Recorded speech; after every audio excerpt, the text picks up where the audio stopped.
Yeah, I am Dr. Tannu. I am dermatologist. I am practicing in skin problems for last 30-40 years. Uh, Vitiligo disease is a very common disease. If you see out of 10 patients waiting, at least 3 or 4 patients of vitiligo will be seen. What is vitiligo? Vitiligo is whitening of the skin. The skin becomes white. It comes in patches, and these patches can be on the face, on the lips, on the ears, on the fingers, and at so many other places. Why does it happen? There are color cells in skin. The color cells are called melanocytes, and the normal cells are called keratinocytes. The ratio of melanocyte to keratinocyte is 1 is to 36, meaning for every 36 keratinocytes there will be 1 melanocyte. Think of it, if there is no single melanocyte, what will happen? The original natural skin color will be seen. That is precisely what happens in vitiligo. The melanocyte is either present or in a very small amount, or is absent, or is there but it is not functioning well. So that is the reason why people start getting white patches on the body. Vitiligo is much more a social disorder. When vitiligo patients roam around, they have loss of self-confidence. They don't feel like mingling with other people. Also, parents having vitiligo are always worried whether their children will have vitiligo. And that is how vitiligo becomes not only a medical problem but a sociological problem also. So today we will focus on what are the myths in vitiligo. Myths means misunderstandings. The first misunderstanding in vitiligo is that my vitiligo is contagious. If anybody comes near me, if anybody talks to me, if anybody eats the same food that I am eating, if anybody is sharing the same food, utensils or something like that, then people who are with me will get vitiligo. This is so much misunderstanding is that vitiligo patients sometimes don't get married for this single reason.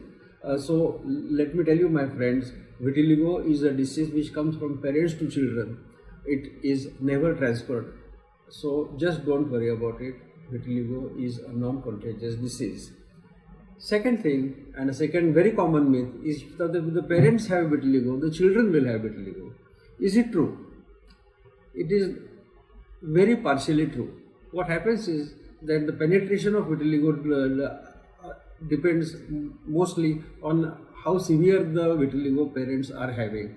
So not that every patient of vitiligo will have children who will have vitiligo, and every patient who comes to us with vitiligo will be having his parents who also have vitiligo. So take away this misunderstanding from your mind that vitiligo is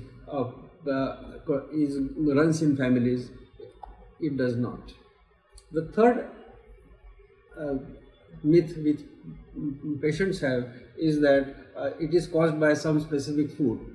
The patients who come to us always ask us whether they can drink milk, whether they can eat rice, whether they can have curry, whether they can have buttermilk, they can have so many other white food which they think will cause vitiligo. So absolutely not. Any vitiligo patient can take any food he likes, and that is not going to cause any new patches in the body, or that is not going to cause the occurrence of vitiligo in any person.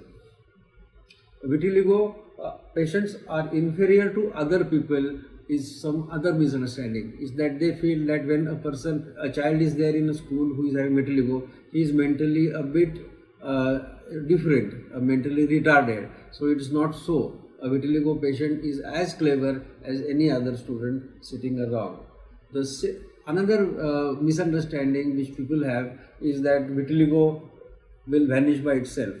Like we have common colds, doing nothing, it goes away. We have so many other skin problems and other problems of the body which disappear on their own even when you don't take any treatment.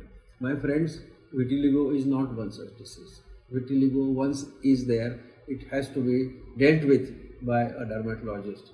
Vitiligo requires treatments. There are tablets, there are creams, there are lotions, there are light therapies, there are lasers, and there are some small amount of surgeries in those people who just don't get treated with simple treatment. But every patient of vitiligo needs treatment.